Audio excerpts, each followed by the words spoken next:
সাহিল টাবোরার সাথে কিন্তু কথা এগোলো। ইস্ট বেঙ্গলের নতুন টার্গেট হতে চলেছে মোহাম্মদ ইয়াসির। তো নমস্কার বন্ধুরা, welcome to ST unique sports. বন্ধুরা, এই ভিডিওতে আমরা কথা বলবো আবারও বেশ কিছু ট্রান্সফার নিউজ নিয়ে, যেখানে অবশ্যই কোচ নিয়ে আপডেট তোমাদের সঙ্গে শেয়ার করার রয়েছে। বেশ কিছু ইন্ডিয়ান প্লেয়ারদের নিয়ে কথা বলার রয়েছে। ইস্ট বেঙ্গলের সঙ্গে কাদের কথা এগোলো, কাদের সঙ্গে নতুন করে কথাবার্তা শুরু করলো, সমস্তটা নিয়েই আলোচনা রয়েছে এই ভিডিওতে। ইন্টারেস্টিং ভিডিও হবে, পুরো ভিডিওটা দেখো। ভালো লাগলে লাইক শেয়ার করে দিও। আর যারা চ্যানেলে প্রথমবারের জন্য এসেছো, মনে করে চ্যানেলটাকে সাবস্ক্রাইব, আর যারা ফেসবুক থেকে দেখছো অবশ্যই ফলো করে নিও। তাহলে প্রিয় দলের খেলার সমস্ত আপডেট তোমরা এখানে পেয়ে যাবে। তো চলো আর দেরি না করে ভিডিও শুরু করা যাক। তো ইস্ট বেঙ্গল কিন্তু তাদের নতুন হেড কোচ হিসাবে অ্যান্তোনিও লোপেজ হাবাসকে চূড়ান্ত করার পথে। অফিসিয়ালি যে জানানো সেটা বাকি রয়েছে, বাদবাকি ইস্ট বেঙ্গলের তরফ থেকে সমস্ত কিছু সম্পন্ন হয়ে গেছে।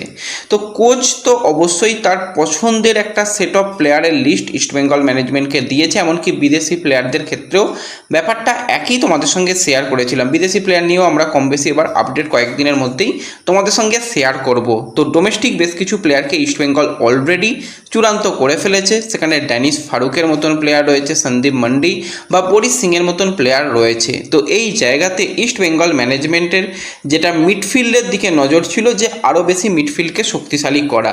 তো সেক্ষেত্রে এক্সপিরিয়েন্স একজন মিডফিল্ডার, অর্থাৎ 30 বছর বয়সী ডিফেন্সিভ মিডফিল্ড পজিশনের প্লেয়ার সাহিল টাবোরার সঙ্গে ইস্ট বেঙ্গল ম্যানেজমেন্ট কথাবার্তা শুরু করেছিল। তো সাহিল বর্তমানে ফ্রি এজেন্ট। লাস্ট দুটো সিজন এফসি গোয়ার হয়ে দুবারই সুপার কাপ চ্যাম্পিয়ন দলের সদস্য ছিল। এর আগে হায়দ্রাবাদ এফসির হয়েও কিন্তু তার খেলার অভিজ্ঞতা রয়েছে এবং সেখানেও সে চ্যাম্পিয়ন হয়েছিল, এবং তার আগেও তার এফসি গোয়া, মুম্বাই সিটি এফসির মতন দলেও খেলার অভিজ্ঞতা রয়েছে। একটা সময় পর্তুগালের গিয়েও কিন্তু খেলতে গিয়েছিল, সেখানে একদম লোয়ার ডিভিশন ক্লাবেও কিন্তু সেখানে ছিল। তো এই সাহিল টাবোরার অবশ্যই তার কাছে ইস্ট বেঙ্গলের একটা বেটার প্রস্তাব রয়েছে। তার দিকে আরও বেশ কিছু দল নজরে রেখেছে, কারণ একজন এক্সপিরিয়েন্স প্লেয়ার মিডফিল্ডকে যথেষ্ট কন্ট্রোল করতে পারে, প্রয়োজনে গোল করারও ক্ষমতা রয়েছে এবং যথেষ্ট ভালো ছন্দে রিসেন্ট টাইমে সে পারফরমেন্স করছে। লাস্ট ইয়ার আইএসএলে তার একটি গোল রয়েছে, সুপার কাপেও একটি গোল রয়েছে। তো এই রকম প্লেয়ারের সাথে ইস্ট বেঙ্গল তো কথাবার্তা চালাচ্ছিল। অনেক জায়গা থেকে হয়তো তোমরা শুনে নিয়েছো যে সাহিল টাবোরা ইস্ট বেঙ্গলে চূড়ান্ত হয়ে গেছে। একদমই নয়, পুরোপুরি ব্যাপারটা এখনও পর্যন্ত কমপ্লিট হয়নি। যেটা ড্যানিশ ফারুক, যেটা সন্দীপ বা যেটা বরিশের ক্ষেত্রে হয়েছে, সেরকম কিন্তু হয়নি। হ্যাঁ, সাহিল টাবোরার সঙ্গে কথাবার্তা চলছে। ইস্ট বেঙ্গল ম্যানেজমেন্ট চেষ্টা করছিল সাহিলকে 1 বছরের চুক্তিতে আনা, কিন্তু সাহিল 1 বছরের চুক্তিতে আসতে চায় না। তো সেক্ষেত্রে ইস্ট বেঙ্গল কিন্তু তাকে 2 বছরের একটা নতুন করে চুক্তি, তার সাথে কথা হচ্ছে, সেই নিয়ে কথাবার্তা পজিটিভভাবে এগোচ্ছে। হ্যাঁ, হয়তো ভবিষ্যতে গিয়ে এই ডিলটাকে ইস্টবেঙ্গল ডান করে ফেলতে পারে, কারণ মিডফিল্ডে তো ইস্টবেঙ্গল বেশ কিছু ভালো প্লেয়ার নিচ্ছে। ড্যানিশ ফারুকের মতন একজন প্লেয়ার, ডিফেন্সিভ মিডফিল্ডার, মূলত সেন্টার ব্যাক আর ডিফেন্সিভ মিডফিল্ডারের মাঝখানের জায়গাতেও কিন্তু এই সাহিল টাবোরা সুইপার হিসাবে খেলতে পারে। তো খুবই একটা ভালো অপশান, কিন্তু এখনও যে ডিল ডান সেটা কিন্তু হয়নি, এবং সাহিলের কাছেও কিন্তু মুম্বাই সিটি এফসি সহ আরও একটি ক্লাবের অফারও রয়েছে। তো দেখা যাক, সাহিল অবশ্যই চাইবে এই মুহূর্তে 30 বছর বয়স, তো এরকম একটা বড় দলে খেলতে চাইবেই, এবং সেখানে অ্যান্তোনিও লোপেজ হাবাসের আন্ডারে কেনাই খেলতে চায়। তো সাহিল যদি ইস্ট বেঙ্গলে পরবর্তীতে সাইন হয়ে যায়, সেটা অবশ্যই আমাদের সোশ্যাল মিডিয়া পেজে জানিয়ে দেবো। তাই যারা এখনও আমাদের হোয়াটসঅ্যাপ, টেলিগ্রাম, ফেসবুক পেজ বা ইনস্টাগ্রামে জয়েন হওনি, ডিসক্রিপশন বক্সের লিঙ্ক থেকে তোমরা অবশ্যই আমাদের সোশ্যাল মিডিয়া পেজগুলোকে একটুখানি জয়েন হয়ে যেও। তো এছাড়া যদি আমরা কথা বলি যে ইস্ট বেঙ্গল ম্যানেজমেন্ট তো এরকম প্লেয়ারের সাথে কথাবার্তা চালাচ্ছে, এর সাথে সাথে ইস্ট বেঙ্গল কিন্তু রাইট উইঙ্গার পজিশানেও কিন্তু একাধিক প্লেয়ারের সঙ্গে কথাবার্তা বলছে। হ্যাঁ, অনেকে হয়তো চায় বিপিন আসুক, অনেকে হয়তো চায় বিপিন আছে যেরকম ছাংতে আসুক, বা আরও বেটার মানের প্লেয়ার চায়, কিন্তু দল যেরকমভাবে তৈরি হচ্ছে সেখানে কিন্তু অবশ্যই কোচ যে প্লেয়ারদের পছন্দ করবে তাদেরই কিন্তু ম্যানেজমেন্ট নেবে।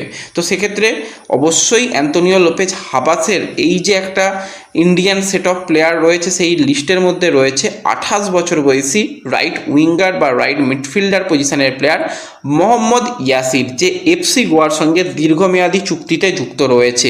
এখনও তার সাথে এফসি গোয়ার 2 বছরের চুক্তি রয়েছে, অর্থাৎ 2028 সাল পর্যন্ত চুক্তি রয়েছে। তো এই সাহিলের যদি আমরা ক্লাব কেরিয়ার নিয়ে কথা বলি, পুনে এফসির হয়ে তার উত্থান হয়। পুনে এফসির আন্ডার 18 দলের সদস্য ছিল, পরবর্তী সময় পুনে সিটি যেটা দল ছিল সেই দলেরও সদস্য ছিল এবং পরবর্তী সময় এফসি গোয়াতে খেলে। তারপরে কিন্তু সে হায়দ্রাবাদ এফসিতে খেলে, পরবর্তী সময় হায়দ্রাবাদ ছেড়ে আবারও কিন্তু সে এফসি গোয়াতে ফিরে এসেছে। তো এই প্লেয়ারের সঙ্গে দীর্ঘমেয়াদী চুক্তি থাকলেও তাকে আনাটা খুব একটা কঠিন নয়। বর্তমানে তার মার্কেট ভ্যালু, ট্রান্সফার মার্কেট অনুযায়ী 60 লক্ষ টাকা। সে চাইলেই কিন্তু কোনো ক্লাবে মুভ করতে পারে, কারণ তার কন্ট্রাক্টটা এই রকমভাবেই করা রয়েছে। সেখানে ইস্ট বেঙ্গল ম্যানেজমেন্ট যদি অবশ্যই এই মোহাম্মদ ইয়াসিরকে চায়, তো সেক্ষেত্রে তার যে ক্লজটা রয়েছে, রিলিজ ক্লজটা যদি ট্রিগার করে এবং সেখানে খুব বেশি টাকা নয়, ওই টাকায় এই রকম মানের প্লেয়ার অবশ্যই খুবই একজন ভালো অপশান ইস্ট বেঙ্গল কিন্তু পেয়ে যাবে। এবং জাতীয় দলের হয়েও কিন্তু 13 ম্যাচ খেলার অভিজ্ঞতা রয়েছে মোহাম্মদ ইয়াসির। বর্তমানে 28 বছর বয়স। তাকে দীর্ঘমেয়াদী পরিকল্পনায় ইস্ট বেঙ্গল ম্যানেজমেন্ট ভাবছে, অন্তত 3 বছরের একটা চুক্তি তাকে অফার করা হচ্ছে। এবং যেটা বললাম, তাকে বার করে আনাটা খুব একটা কঠিন কাজ নয়, এবং এই কম টাকায় যদি এই রকম প্লেয়ারকে বার করে নিয়ে চলে আসা যায়, সেটা সবথেকে ভালো ব্যাপার। এবং মোহাম্মদ ইয়াসির সে কিন্তু মিউচুয়ালিও কন্ট্রাক্ট টার্মিনেট করার একটা কথা ভাবনা চিন্তার মধ্যে রেখেছে। সেটা যদি হয়ে যায় তাহলে তো আরোই সহজ ব্যাপার হয়ে যাবে তাকে ইস্ট বেঙ্গলে আনার জন্য। এমনকি মন্দার তামানে নর্থ ইস্টের যিনি রয়েছেন, তিনিও কিন্তু এই মোহাম্মদ ইয়াসিরকে নর্থ ইস্ট ইউনাইটেড এফসি দলে চাইছে, কারণ নর্থ ইস্টও বেশ কিছু প্লেয়ারকে অফলোড করছে। তো মোহাম্মদ ইয়াসির এই মুহূর্তে সবথেকে বেশি চর্চার মধ্যে থাকবে, সেটুকু বলা যায়। কোয়ালিটি প্লেয়ার, এবং তাকে আমরা অবশ্যই দেখেছি যে হায়দ্রাবাদ এফসির হয়ে ভালো করতে। এই সিজনেও কিন্তু 10টা ম্যাচ খেলেছে ইয়াসির, সেখানে একটি গোলও রয়েছে। এবং টোটাল যে সে স্কিল নিয়ে আসে, যে তার গতি রয়েছে, ফিজিক্যাল এবিলিটি রয়েছে, অ্যাটাকিং মিডফিল্ডার, এমনকি লেফট মিডফিল্ডার পজিশানে খেলতে পারে, ভেরিয়েশন অপশানস কিন্তু নিয়ে আসে। হায়দ্রাবাদ এফসির হয়ে 90 ম্যাচে তার 6টা গোলের সাথে সাথে 15টা অ্যাসিস্ট ছিল। আইএসএলে 100-র ওপর ম্যাচ খেলা হয়ে গেছে, সেখানে 10টা গোল, তার সাথে 16টা অ্যাসিস্ট রয়েছে। তো কোয়ালিটি প্লেয়ার তো বলতেই হয়। তো এইরকম একজন প্লেয়ার ইস্ট বেঙ্গলে এলে কিন্তু সেটা ইস্ট বেঙ্গলের জন্য একটা ভালো ডিল হতেই পারে। এই জায়গাতে ইস্ট বেঙ্গল ম্যানেজমেন্ট, তোমাদের আগেই জানিয়েছিলাম, কথাবার্তা চালাচ্ছিল আব্দুল রবির সঙ্গে, যে 25 বছর বয়সী রাইট মিডফিল্ডার, বর্তমানে ফ্রি এজেন্ট রয়েছে। এবার এই আব্দুল রবির ব্যাপারে শুধু যে ইস্ট বেঙ্গল কথাবার্তা চালাচ্ছিল সেরকম নয়, আইএসএলের আরও 3টি দল তাকে নেওয়ার চেষ্টা করছিল। কিন্তু এই মুহূর্তে যেরকমটা রিসেন্ট টাইমে আপডেট বেরিয়ে আসছে, আব্দুল রবির সঙ্গে কিন্তু খুবই ভালোভাবে কথাবার্তা এগিয়ে গেছে নর্থ ইস্ট ইউনাইটেড এফসির। সব কিছু ঠিকঠাক থাকলে নর্থ ইস্টের জার্সি গায়ে কিন্তু আমরা আগামী সিজনগুলোতে আব্দুল রবিকে দেখতে পাবো। কোয়ালিটি প্লেয়ার নো ডাউট বলতেই হয়। মোহনবাগান সুপার জায়েন্ট, এমনকি ইস্ট বেঙ্গলেরও নজর ছিল এই রবির দিকে। তো শেষ পর্যন্ত এই ডিলটা কিন্তু নর্থ ইস্ট ডান করার পথেই রয়েছে। তো নর্থ ইস্ট কিন্তু এই বছরে যথেষ্ট ভালো দল গঠন করবে বলাই যায়। মোহনবাগান সুপার জায়েন্ট একটা হাই বাজেটের টিম করলেও নর্থ ইস্টকে কিন্তু সেই জায়গাতে সেকেন্ড বেস্ট টিম হিসাবে আমরা পরবর্তী সিজনে দেখতে পেতে পারি। এবং ইস্ট বেঙ্গল ম্যানেজমেন্টও চেষ্টা করছে ভালো দল গঠন করার।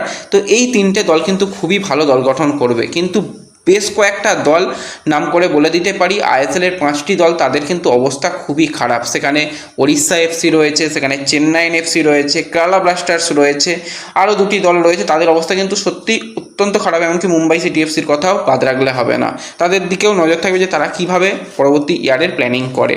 তো এই জায়গাতে এফসি গোয়াকে নিয়ে তোমাদের আপডেট বলেছিলাম যে এফসি গোয়া কিন্তু কথাবার্তা চালাচ্ছে একজন ইন্ডিয়ান কোচের সঙ্গে, তাকে হেড কোচ করার চেষ্টা চালাবে। এছাড়া কিন্তু অবশ্যই কিবু ভিকুনার দিকেও নজর রয়েছে, কিন্তু সম্ভাবনা যতটা বেশি যে ইন্ডিয়ান হেড কোচই কিন্তু গোয়াতে থাকতে চলেছে। সেই রকমভাবেই শোনা যাচ্ছে। এফসি গোয়া তাদের কিন্তু অ্যাসিস্ট্যান্ট কোচ যিনি ছিলেন 40 বছর বয়সী ইন্ডিয়ান অ্যাসিস্ট্যান্ট কোচ, তো সেই গৌরমাঙ্গি সিং তার সাথেই কিন্তু যেতে চলেছে এবং তাকেই কিন্তু আমরা পরবর্তী সময় এফসি গোয়ার হেড কোচ হিসাবে দেখতে পাবো। অফিসিয়াল ঘোষণা শুধুমাত্র সময়ের অপেক্ষা। এর সাথে সাথে ইস্ট বেঙ্গল ম্যানেজমেন্টও কিন্তু চেষ্টা চালাচ্ছে একজন কোচের সঙ্গে, কথাবার্তা নাকি এক প্রকার বলেছে। তো সেই কোচ আর অন্য কেউ নয়, সঞ্জয় সেন।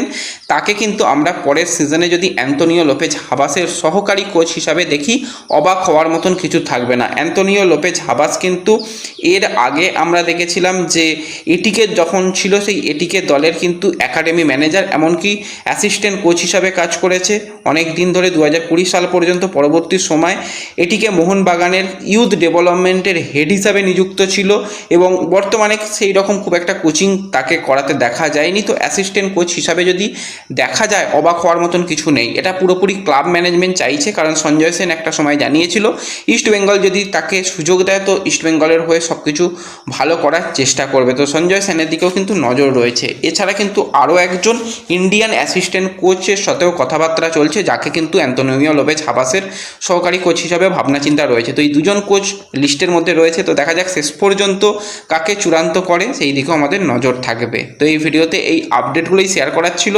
ভিডিও ভালো লাগলে লাইক শেয়ার করে দিও, চ্যানেলে প্রথমবারের জন্য এলে সাবস্ক্রাইব আর ফলো করে নিও। দেখা হবে পরবর্তী ভিডিওতে। ধন্যবাদ।